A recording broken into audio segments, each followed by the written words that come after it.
do nosso encontro, da aula de hoje. Temos aí 40 minutos, 50 minutos para falarmos do conteúdo. Eu, salvo engano, já vão vendo aí onde eu parei, mas salvo engano da minha parte, eu parei na classificação das defesas, como defesa de mérito, defesa processual, objeção, alegável a qualquer tempo, exceção. Isso. A Carolina botou, não tem horário, não consigo. Você se refere ao que eu falei, Carolina, agora, há pouco tempo? Respondendo a minha pergunta, foi isso então que eu achava? Falou que iria iniciar questões preliminares. Ótimo, então. Aí, a questão que surge agora é a seguinte. Foi como eu imaginava. A questão que surge agora é a seguinte. Eu diferenciei preliminar de prejudicial. O Paulo colocou 339, parágrafo 2º. Foi o que eu vi. Foi como eu imaginei. Eu diferenciei questão preliminar de questões prejudiciais? Eu acho que não, tá? Eu vou começar a explicar aqui, então. Se eu tiver falado, é só alguém ativar o microfone ou colocar no chat ali, que eu olho de vez em quando o chat. Já falou, aí eu não perco tempo. Mas eu, 90% de chance de não ter falado. Já estão colocando que não falou. Imaginei. Olha só. Em geral, no processo, Antônio Orestes vai gravar? Vou gravar. Estou gravando aqui por um programa fora da minha máquina, fora da ferramenta TeamLink, que era um dos motivos que travava as aulas, era a gravação do TeamLink. Então estou gravando por fora e vou disponibilizar para os senhores, provavelmente amanhã. Aí eu estou enrolado a beça com várias questões, na Procuradoria, na Cândido Mendes, correção de prova. Provavelmente vai estar disponível isso ou hoje no final do dia, ou amanhã. Eu aviso lá no grupo para vocês, tá bom? Me deem aí uns diazinhos, que tá tudo muito puxado. No processo em geral, as questões estabelecidas são independentes, autônomas e independentes. O que é questão? Já para começo de conversa. É o seguinte, eu falei para os senhores que a cognição... Peraí agora. Que a cognição é a junção de alegações mais provas. Alegações mais provas. As partes alegam e produzem prova do que alegaram. Muito resumidamente é isso. Claro que não é só isso. Nós vamos ver ainda a teoria geral das provas e tudo mais. Tem a possibilidade de inversão do ônus da prova, por exemplo. Mas, em geral, num resumão, é isso. O juiz leva em consideração, toma conhecimento, cognição, conhecimento das alegações e provas produzidas no processo. Cada parte alega e cada parte prova. E a parte prova aquilo que alegou. Resumidamente é isso. Quem alega tem que provar.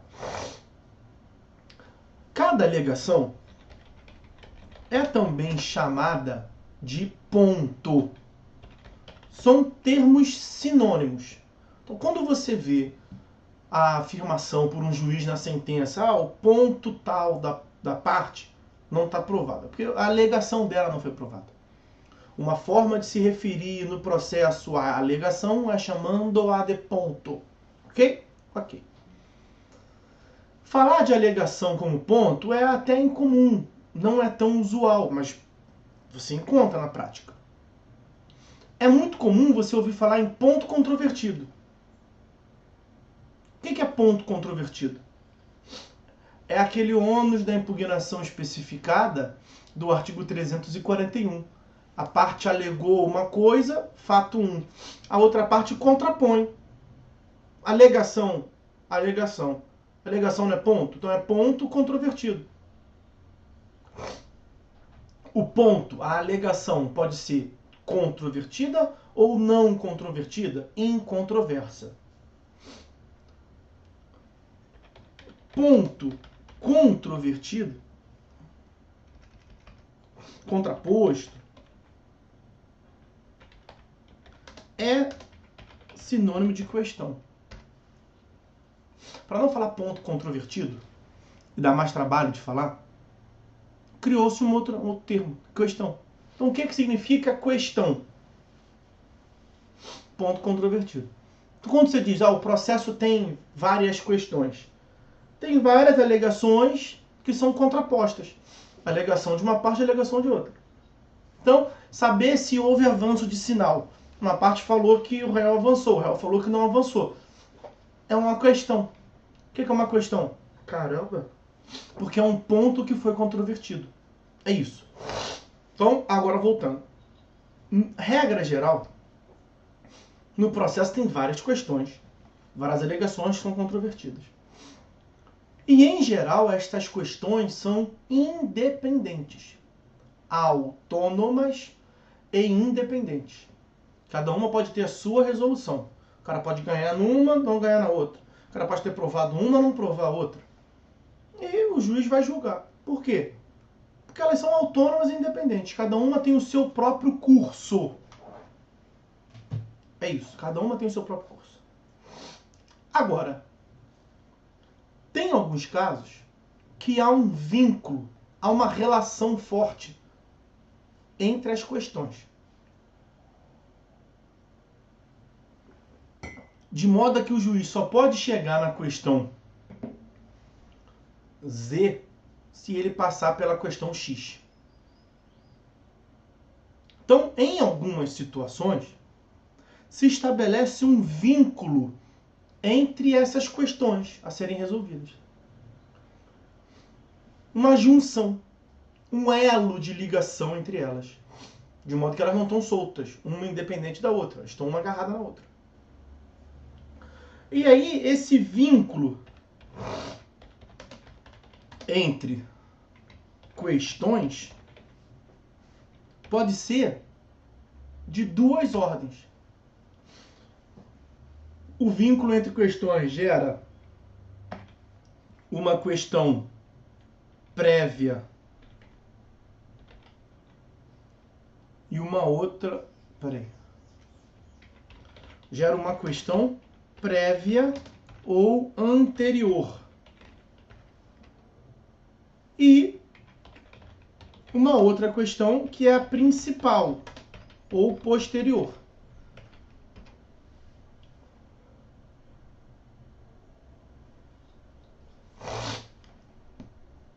Deu ruim, hein? Tá todo mundo aí?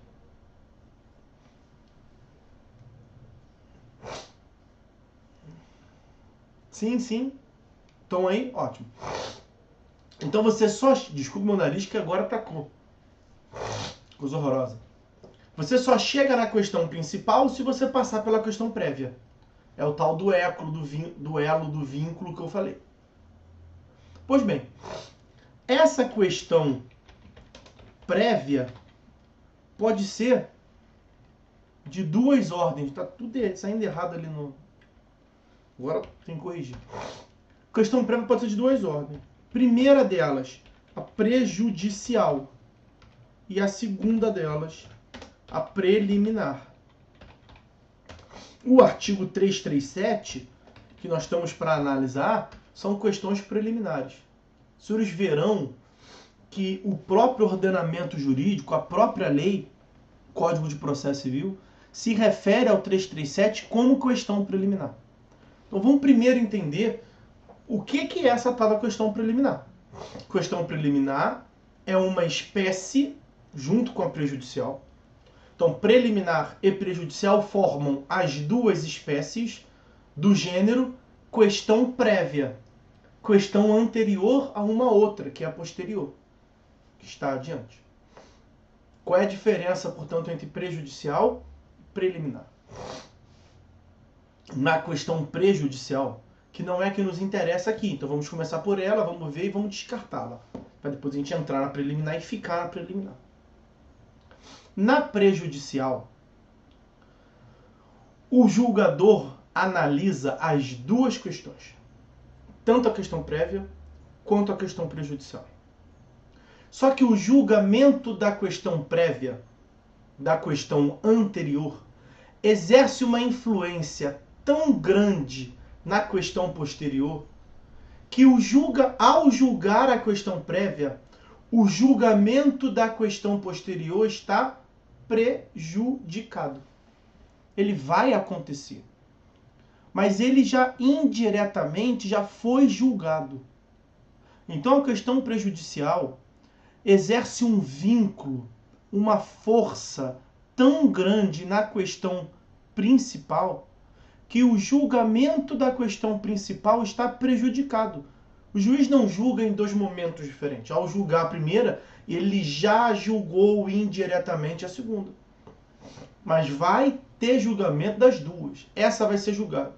E essa vai ser julgada. Só que, na verdade, quando você julgou essa, você já julgou as duas. Porque a força entre elas é muito grande. Vou dar um exemplo. O autor vai a juízo pedindo para que o juiz declare que não há obrigação de pagar o tributo, porque a lei que instituiu o tributo é inconstitucional. Então, causa de pedir: inconstitucionalidade do tributo, da lei que institui o tributo.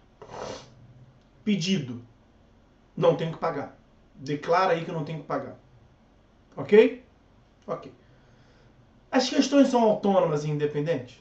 O juiz pode decidir a hora que quiser qualquer uma delas? Faz sentido ele primeiro analisar se tem ou não tem que pagar, para depois ele ver se é ou não é constitucional?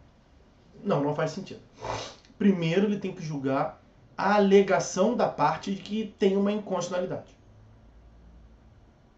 para depois ele julgar se tem ou não tem que pagar. Aí, questão prévia, questão antecedente. É ou não é inconstitucional?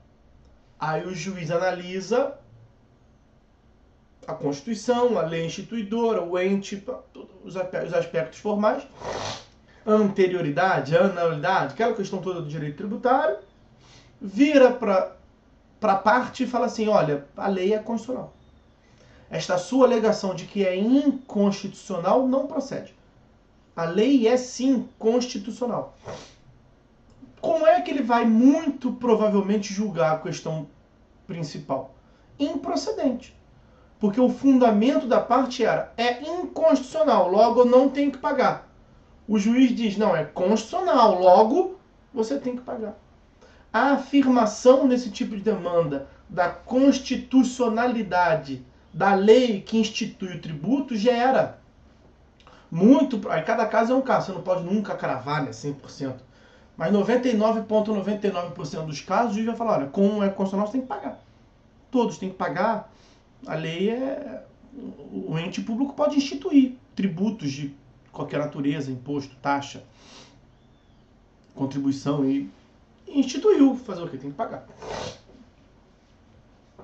Uma política tributária, que é assim, não gostou, se muda. Porque aqui é assim, tem que pagar. Eu não posso, como juiz de direito, falar que você está liberado, não tem que pagar. A lei é geral e abstrata, todos têm que pagar.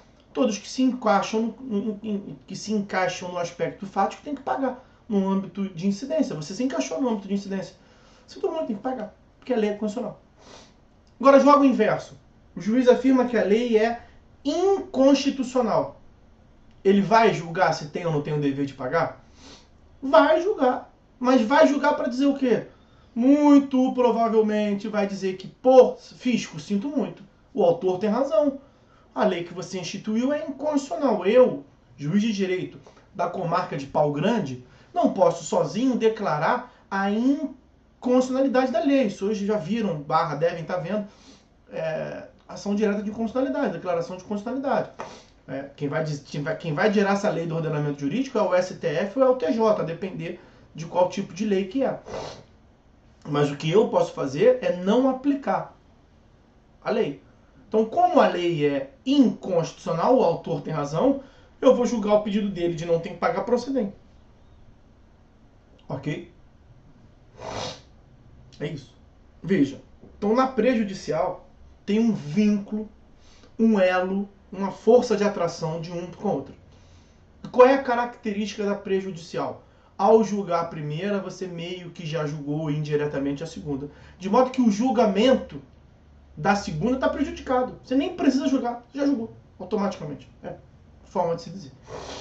Mas vai ter o julgamento das duas. Ok? Os exemplos que eu dei... um outro exemplo. Um outro exemplo que ajuda a ver aqui. O autor vai a juízo pedindo a condenação do réu a lhe pagar alimentos. Por quê? Porque o réu é pai do autor. Excelência, esse cara aí está no polo passivo da demanda, ele é meu pai e não me paga.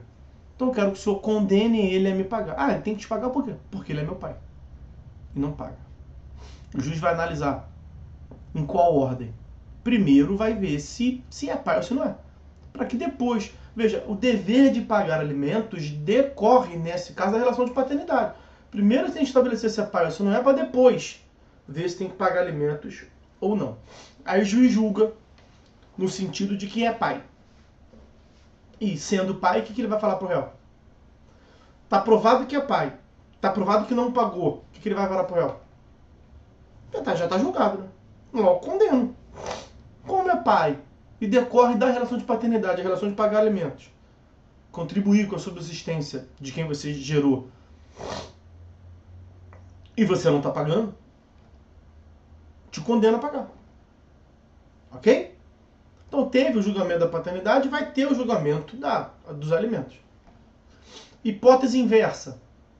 O juiz analisa a paternidade e fala que não é pai. Ao afirmar que não é pai, depois ele vai julgar os alimentos? Para que vocês me digam se entenderam ou não. O juiz já decidiu que não é pai. Agora os senhores estão fazendo a sentença. Os senhores vão julgar os alimentos?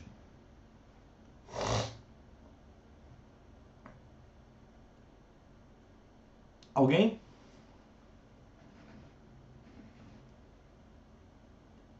Jerônimo falou não. Não, porque não é pai, né? Então logo ele não tem que pagar. Não. Não é isso? Não, veja, a minha pergunta não é se ele tem que pagar. A minha pergunta é se ele vai julgar. Jerônimo falou não, a Andressa falou sim. A Edivana falou não. A Edivana falou, se não é pai, a Andressa, ainda que improcedente. É isso. O Paulo falou, não, é claro. Vai, mais adiantaria. Eu tenho que ver. A Andressa, quem está certo é a Andressa. O juiz está provado que não é pai. Pede o exame da DNA. Vem negativo. 99,99% de probabilidade de que não é pai. Não há compatibilidade genética entre autor e réu. O juiz vai... Qual é a conclusão que o juiz vai chegar? Muito provavelmente. Também não vincula, né? Mas muito provavelmente. É natural que se espere. Então você é juiz, vai pensar assim, porra, não é pai. O fundamento do autor para pedir os alimentos de que o réu é pai dele, não está certo. Então, não sendo pai, qual é a sua decisão? Tendo em vista que não é pai, eu deixo de julgar o pedido. Ou, tendo em vista que não é pai, eu estou julgando o pedido para dizer que não tem razão. Que é improcedente. É isso que vai acontecer. O julgamento das duas. É uma questão prejudicial. O juiz vai julgar, vai virar para o autor, vai virar para o dia menor e vai falar assim, filho, olha, eu sinto muito, mas esse sujeito não te deve alimentos, como você está falando. Você está pedindo alimentos. E eu estou te respondendo, não! Procura outro. Não é esse. Porque eu não vou condenar alguém que não é pai a te pagar alimentos. Não pode escolher o primeiro que passar na rua aí, entrar com ação contra ele, vem um DNA negativo, vou condenar ele a te pagar? Claro que não. Eu vou julgar, mas eu estou julgando. Quando o juiz julga, ele pode dar ganho de causa ao autor ou ao réu. Nesse caso, o juiz vai julgar para dizer que o réu, fique tranquilo. Eu estou julgando, vai formar coisa julgada material, nunca mais esse remelento vai poder entrar em juízo dizendo que você é pai dele e que você tem que pagar alimentos para ele. Eu estou dizendo que você não tem que pagar alimentos. Tem julgamento? Tem julgamento. Só que a questão prévia exerce influência na questão principal. Isso é uma questão prejudicial. Ao afirmar a paternidade, você já está meio que prejudicando o julgamento posterior. Prejudicando em qual sentido? Não é que não vai ter. Vai ter, mas já está decidido. Ao falar que é pai, você vai condenar a pagar alimentos. E ao falar que não é pai, você não vai condenar, mas vai julgar. Vai julgar para dizer que não tem que pagar. Julgamento de improcedência. Fulano de tal veio a juízo em face de ciclano de tal. Na produção, o fulano de tal trouxe provas testemunhais de que a sua genitora estava no churrasco e frequentou vários ambientes com o réu. Isso significa a copulação, o coito. Ou mesmo que tenha havido, tem lá a filmagem do pai e mãe, tem tudo no direito de família. Tem a filmagem lá de pai, de mãe, da mãe, a genitora do autor e o réu copulando, fazendo fornicações. Isso significa que teve gravidez? Ela só fez com ele? Não tem como, aquilo é um indício. Aí o juiz pede prova. O autor juntou as provas X, Y, Z com a sua petição inicial. O réu contestou, não juntou prova nenhuma e pediu a prova pericial de exame de paternidade. Este juízo deferiu e, produzida a prova, veio o resultado negativo de incompatibilidade genética, de modo a se presumir, com uma elevada carga de certeza, de que o réu não é pai do autor. Isto posto, diante de tudo que eu disse, eu julgo o pedido de pagar alimentos improcedente. Para dizer que o réu não tem que pagar nada. Julgou os dois? Julgou. Teve julgamento do pedido? Teve. Para dizer o quê? Que é improcedente. Entenderam isso? Eu não perguntei se vai condenar. Eu perguntei se vai julgar. Você pode julgar para condenar ou julgar para não condenar. Ok? Beleza? Vem, joga pro penal. No nosso caso não é penal, joga pro penal. Produziu as provas, a perícia produziu todo quanto é tipo de prova na cena do crime. Tinha cabelo, tinha sangue, tinha digitais. Realizado o exame pericial em todo o acervo probatório, nenhum deles resultou como do acusado. Tá? O cara tá lá no banco do réu.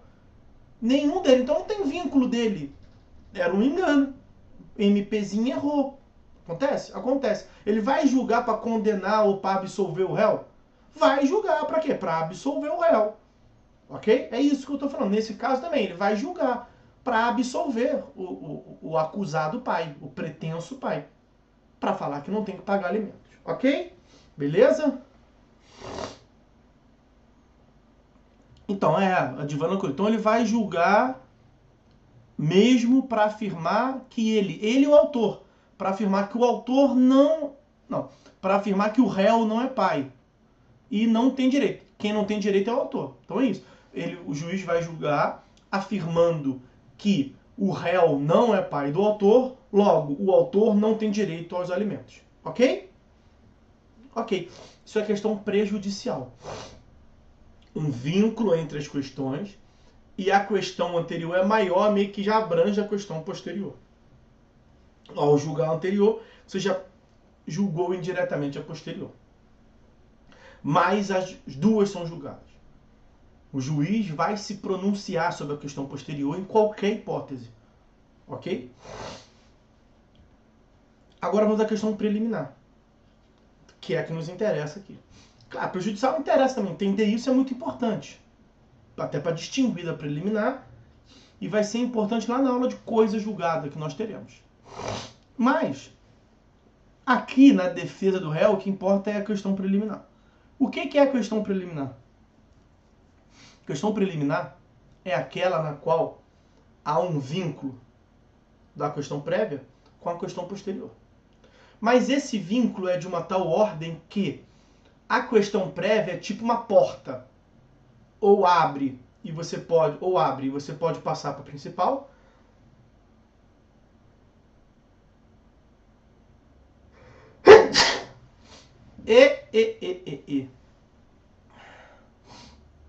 Precisava desse espirro. Uma das coisas piores dessa vida é espirro interrompido, né, cara? Horrível. Questão preliminar. Tem uma questão prévia e uma questão posterior. Principal.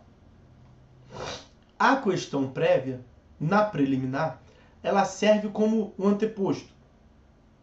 Ao julgar a questão prévia, se o julgamento for num sentido, pode passar para a principal. Porta está aberta. Se o julgamento da questão prévia for em outro sentido, porta fechada, não vai julgar a principal. Então, a preliminar é uma espécie de questão antecedente que, a depender do seu julgamento, impede a análise da questão principal. Na questão prejudicial, não impede, condiciona. A questão prejudicial tem o julgamento das duas questões. Só que o julgamento de uma influencia muito a outra. Há uma condicionante. Inconstitucionalidade, pedido de pagar tributo. Paternidade, pedido de pagar alimentos. São dois exemplos clássicos. Na questão preliminar, o vínculo é de outra ordem.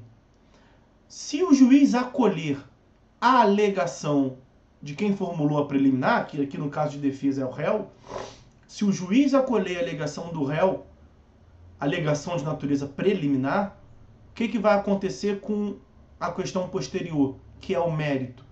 Vai ser julgado, não vai ser julgado, quer dizer, o mérito não vai ser julgado, vai se impedir. O juiz acolhendo a alegação de questão preliminar vai impedir a análise do mérito.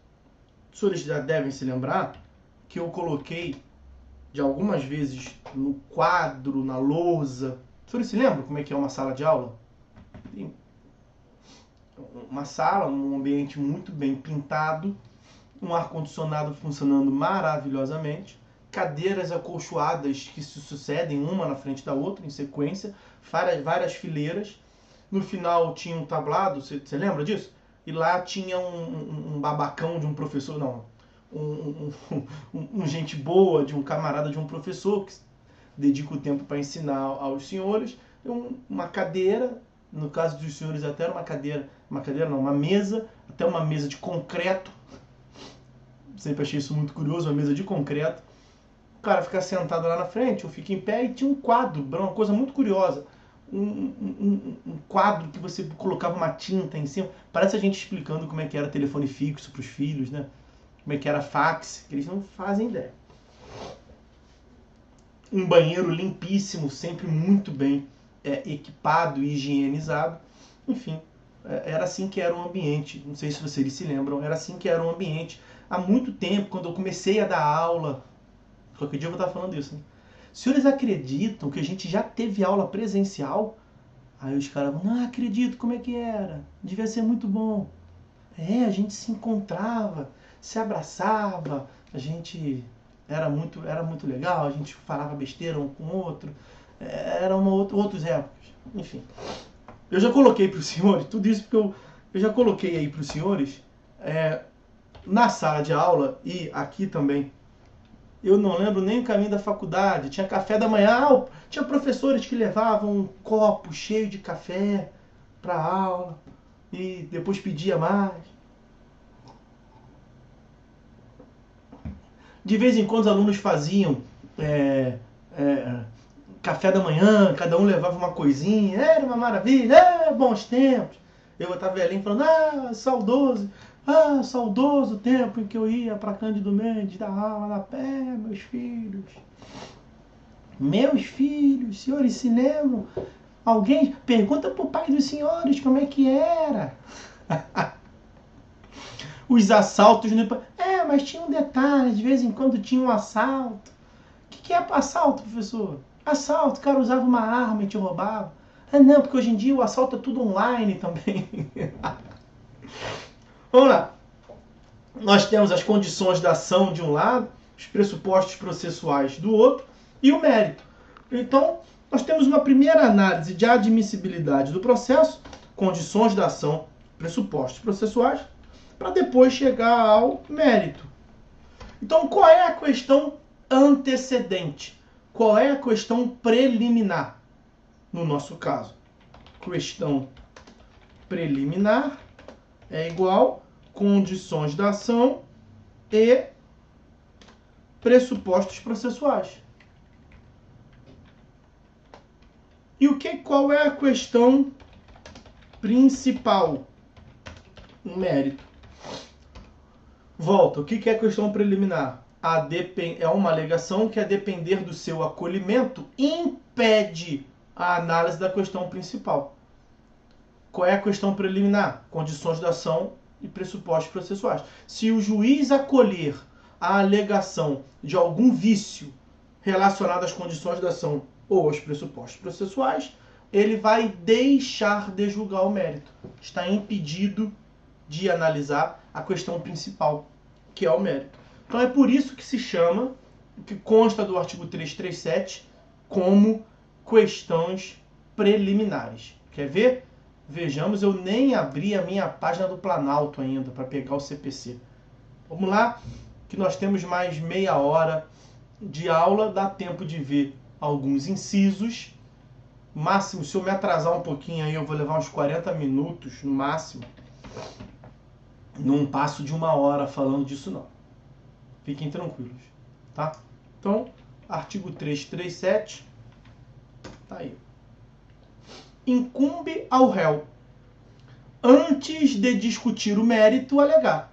Então, por que é antes de discutir o mérito? Porque, na verdade, como que ele vai alegar aí, ele quer dificultar a análise do mérito. Ele quer que o mérito não seja julgado. Ok? Vamos lá. Inciso 1º. Ele pode alegar a inexistência ou nulidade da citação. Nós não falamos que a citação é um pressuposto processual de validade? Artigos, deixa eu pegar aqui uma outra. O colega até falou aí de citação mais cedo, salvo engano. Olha o que consta do artigo 238, para fins de recordação.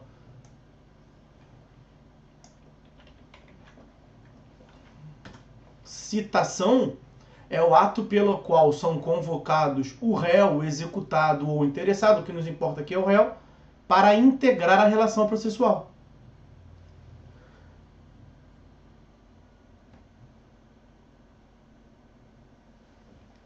Dessa vez eu perdi. A citação é diferente da intimação, porque a intimação só dá ciência, só comunica. A citação comunica da existência do processo e integra o réu na relação processual. Olha a parte final ali. Para que ele possa exercer o contraditório, o réu. É o que nós estamos vendo aqui. Olha o 239.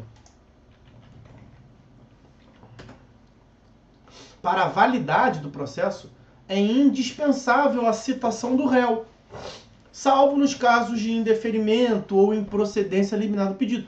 Nós falamos aqui das extinções prematuras.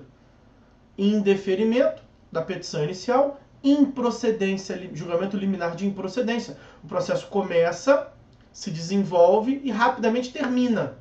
Um é sem resolução do mérito, o outro é com resolução do mérito. Mas nos dois casos, ele começou aqui, terminou aqui e a citação estaria aqui. Não teve citação. Então, nesses casos, o processo começa e termina regularmente. Agora, tirando esses casos, vê aqui o processo. Aqui seria a análise de extinção prematura. Não é caso. O processo continua para que aqui venha uma decisão. Mas e a citação, que era no momento anterior? Ah, não, citação não teve. Não pode. O processo vai ser inválido. Porque para a validade do processo é indispensável a citação do réu, tirando aqueles casos. Ok? Olha o parágrafo 1º. Do 239. Parágrafo 1º do artigo 239. O comparecimento espontâneo do réu ou do executado supre a falta ou a nulidade da citação, fluindo a partir desta data o prazo para a contestação. Para que serve a citação? Para integrar o réu na relação processual, 238, e lhe permitir o exercício do contraditório, para que tenhamos um devido processo legal. Como é que ele exerce o contraditório nesse procedimento que nós estamos vendo? Por meio da sua defesa. Defesa, nós já vimos, é sinônimo de contestação. Então o réu é citado para oferecer contestação. Ok? Na verdade, ele é citado para comparecer a uma audiência de conciliação e mediação. Não tendo êxito na autocomposição, abre o prazo para quê? Para a sua contestação. Não foi isso que nós vimos aqui até agora? Foi. A citação serve, então, para permitir a autocomposição e depois permitir o exercício do direito de defesa. Ok? Ok.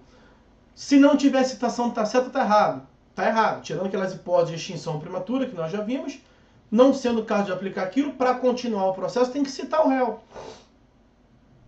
Então tem que citar o réu da forma correta. Então não pode deixar de ter citação, inexistência ou ausência. E mesmo que tenha citação, a citação tem que ser válida. Tem que ser uma citação que observe os requisitos do capítulo próprio lá da citação. Aí o réu vem, o que eu quero que os senhores entendam, é isso que eu vou falar agora.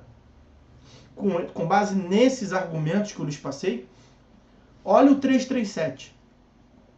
Incumbe ao réu, antes de discutir o mérito, alegar inexistência ou nulidade da citação. O réu contesta. Porque nós estamos vendo contestação. O réu contestou no prazo da contestação, dizendo que não teve citação. O que o juiz vai dizer para ele? 239, parágrafo 1º. Então, você não foi citado. Não foi citado. Ué, compareceu aqui espontaneamente? Compareci espontaneamente. Então, citado está. Tinha um vício, não tem mais. A alegação da falta de citação, nesse momento do processo, nesse contexto do 337, inciso 1º, ela acaba sendo água com açúcar. Pelo 239, parágrafo único. Eu não estou com isso dizendo, evidentemente, que a citação é um mero detalhe. E que a citação não é importante para o processo. É menos importante. Pelo contrário, quero deixar claro. A citação é o vício, é a nulidade mais grave do processo. Tanto é assim que, nós já falamos, teve uma sentença, depois teve o trânsito em julgado, que é o fato de não caber recurso. Não cabe mais recurso.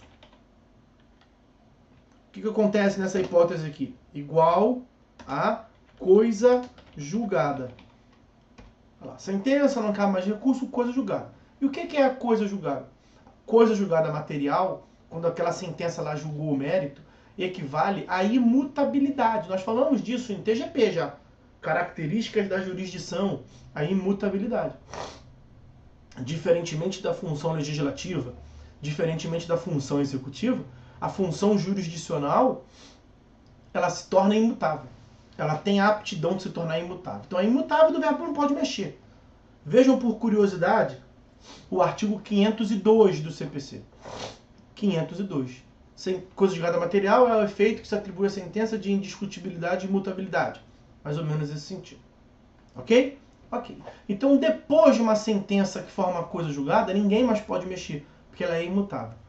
Ninguém pode mexer em nenhuma hipótese? Nunca? Não, pode. Excepcionalmente pode. Então, uma exceção a essa ideia é a chamada ação rescisória. A ação rescisória que está lá no artigo 966. Então, nas hipóteses do 966, você pode propor uma ação rescisória para desconstituir a sentença. Os senhores terão aula de ação rescisória. Só quero que os senhores saibam que são uma exceção à coisa julgada. Aí não teve citação. Você pode propor ação rescisória? Pode. Está lá no inciso 5º, desrespeito à norma legal. Então, você pode. Com base no 238, no 239, tinha que ter, não teve, então tem um vício muito grave nesse processo, ok? Ok. Só que essa ação rescisória, ela se submete a um prazo decadencial. Prazo decadencial de 2 anos. Por quê? Porque ela é uma exceção à regra. Teve coisa julgada, a regra, ninguém nunca mais mexe. Coisa julgada, exceção, pode mexer para quebrar ela. Qual caso? Ação rescisória, se tiver na hipótese do 966. Os senhores verão ainda. O que tem que saber aqui? Que essa possibilidade de quebrar a coisa julgada é como se fosse um escudo que protege a sentença. A ação rescisória quebra o escudo. e permite você mexer na sentença. Você pode fazer isso no prazo de 2 anos, um prazo decadencial. Passado 2 anos, você não pode mais mover a ação rescisória, e aí forma o que se chama de coisa absolutamente julgada. Ninguém nunca mais pode mexer. Mas ninguém nunca mais pode mexer mesmo. Ninguém nunca, em hipótese nenhuma, tem exceção também. Qual é a exceção? É a querela nullitatis. Qual é a hipótese de querela nullitatis? Falta ou nulidade. Adivinha de quê? Na citação. Então, alguém foi a juízo contra o Arthur. O Arthur nunca soube de nada. O Arthur já foi condenado. E essa condenação tem 15 anos. E agora estão querendo meter a mão no meu patrimônio. Aí eu vou tentar descobrir o porquê. Por quê? Porque você foi condenado. Eu fui condenado. Eu nunca fui réu, ninguém nunca foi a juízo contra mim. Eu sou um bom sujeito. Sou um bom filho, sou um bom pai, quero ser um bom professor. Tem a música do Zeca Pagodinho que é parecida assim.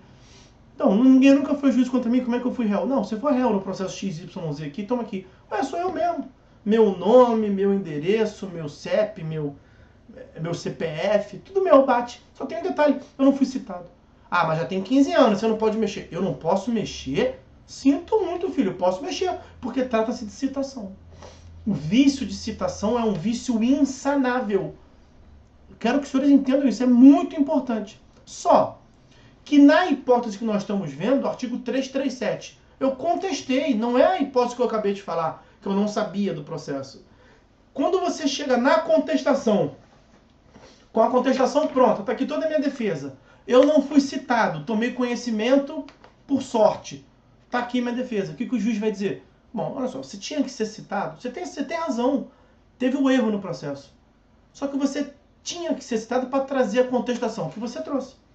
Que, aliás, está muito boa a contestação. Então você não teve prejuízo nenhum. Na hipótese do artigo 337, inciso 1º, ou seja, alegação de nulidade na citação, alegação de nulidade da citação na contestação igual não há prejuízo. Em regra, não há prejuízo. Se a contestação está perfeita, está resolvido, não há prejuízo. E se não tem prejuízo, o que nós vimos lá em processos em TGP2 também? TGP2. Olha aí, artigo 282, parágrafo 1º. 282, parágrafo 1º do CPC. O ato não será repetido, nem sua falta será suprida quando não prejudicar a parte. Aí, é a hipótese. Então, olha quantas coisas nós temos que ver para entender bem um inciso, um dispositivo. O réu pode alegar? Pode alegar, mas aqui não vai ter utilidade. Então, você está falando que alegar nulidade de citação não vale de nada? Vale, em qualquer outro momento vale, mas aqui não faz sentido. Claro, você pode imaginar, não vai dar tempo de falar das outras coisas, vamos ficar só nisso aqui, então vamos esticar um pouco mais. Você pode imaginar que o réu tenha aparecido no processo, apresentado lá uma petição que ele chamou de contestação, falou assim, excelência, ó, trouxe contestação. Hoje é o último dia, estou peticionando hoje, mas olha só a minha contestação. É uma folha só, um papel de pão. Uma folha só, olha aqui. Eu fiz a contestação no desenho da minha filha. Minha filha está fazendo aula aqui. Aí ela deixa, ó, no desenho da minha filha. Está aqui minha contestação. Eu só estou aparecendo no processo para alegar o quê? Falta de citação. Eu fiquei sabendo dei sorte e fiquei sabendo. Não tive tempo de fazer minha contestação. Então eu quero todo o prazo de novo para eu contestar. Você pode alegar isso? Pode. Pode. Olha o 239, parágrafo 1º. Você pode alegar isso em qualquer momento. Você ficou sabendo depois das audiências. Teve várias audiências, você não foi. Foi gente pra caramba, mas você não foi. Você pode alegar lá na frente, ó, sinto muito, tem que voltar tudo lá atrás. Se você está alegando no prazo da contestação, que é a hipótese aqui, olha o 239, parágrafo 2º. Fluindo a partir desta data o prazo para apresentar a contestação. Então eu compareci espontaneamente, peticionei. Excelência, por sorte fiquei sabendo hoje, no 15º dia. Só que esse 15º dia, na verdade, que vocês estão contando aí, não valeu de nada. Porque eu não fiquei sabendo. Então eu sei que do meu comparecimento vai contar o meu prazo. Então eu estou alegando que não vale de nada, quero que o senhor passe a contar 15 dias daqui em diante. Você pode alegar isso? Pode alegar isso. Evidentemente você pode alegar. Porque nesse caso teve prejuízo. Então é aquilo, meus amigos. Cada caso é um caso. A lei traz conceitos gerais e abstratos. Cada hipótese é uma hipótese diferente. Ok? Tá aí um bom modelo de prova para se fazer. De afirmar que o réu foi citado, que o réu trouxe uma contestação perfeita. Não alegou prejuízo nenhum. O que vai acontecer? Vai acontecer que está corrigido o vício. O réu contestou, alegou que não teve tempo suficiente, que teve prejuízo. Então, se a gente vier fazer uma prova, um trabalho com questões, com caso concreto, saibam que vai ser assim, modelos e hipóteses diferentes. Essas hipóteses que eu vou considerando aqui em sala de aula, se tiver tal coisa, se não tiver tal coisa, provavelmente vai ser assim que nós teremos a P2. Mas vamos definir isso depois. Ok? Acho que está visto então aí. Vimos o que é a questão preliminar. Já analisamos o inciso primeiro. Eu tenho 4 minutos. Vejam aqui, só a título de curiosidade, o 337, inciso 2º do CPC. Ó. Ah, gostei dos estojinhos. Então, é da minha digníssima filha, Beatriz. Nas aulas de noite, ela tem aparecido aqui de vez em quando. Ela fica ali na porta do escritório, pedindo, igual o cachorro olhando para aquela máquina lá de fazer frango. Pedindo para eu chamar ela. Aí eu chamo, ela vem aqui, senta no meu colo e fica falando com a turma, uma maravilha. Agora de manhã, aqui entre nós, né? Não acordou ainda, não vai vir aqui pedir para se mostrar, para dar o ar da graça para os senhores na aula de manhã. Depois pega, né, no YouTube, tem lá as aulas gravadas, ela aparece de vez em quando. Bom, é isso, meus amigos. A gente vê, não está visto não o inciso 2º, tá? Só para os senhores verem, sabe, para a gente definir o que nós vamos ver. Eu vou até anotar aqui. Mas os senhores sabem que eu fico sempre em dúvida. Eu vou botar aqui, processo civil 1, 337, inciso 2º e seguintes.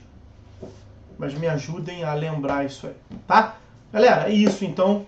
Se alguém tiver algo mais, me chama nas formas de contato de modo geral, por e-mail, pelo WhatsApp, preferencialmente pelo WhatsApp, né? A gente vai se falando, tá certo? Os cabelos brancos não param, hein?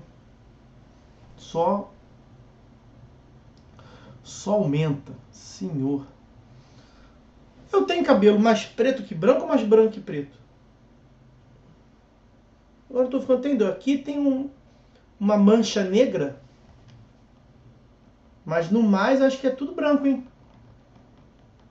Senhor. Ah, Edivana deu uma moral, mais preto que branco. Valeu. Obrigado, Edivana. Tem impressão que dependendo do ângulo, situação por aqui,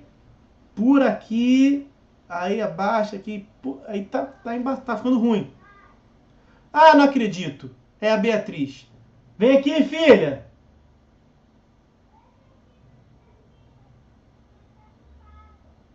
Vem aqui que a turma quer te ver.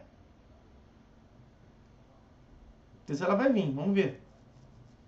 Segura aí, vamos ver se ela vai se animar. Oi! Ela não quer vir aqui, pessoal. Então ela acabou de acordar, certamente. Tá me chamando para eu ir lá. Tem dessas coisas, né? Então eu vou lá. Valeu? Pessoal, tá com sono ainda? Vou descobrir o que tá acontecendo. Vou lá. Galera, um abraço aí, fiquem com Deus. Bom dia.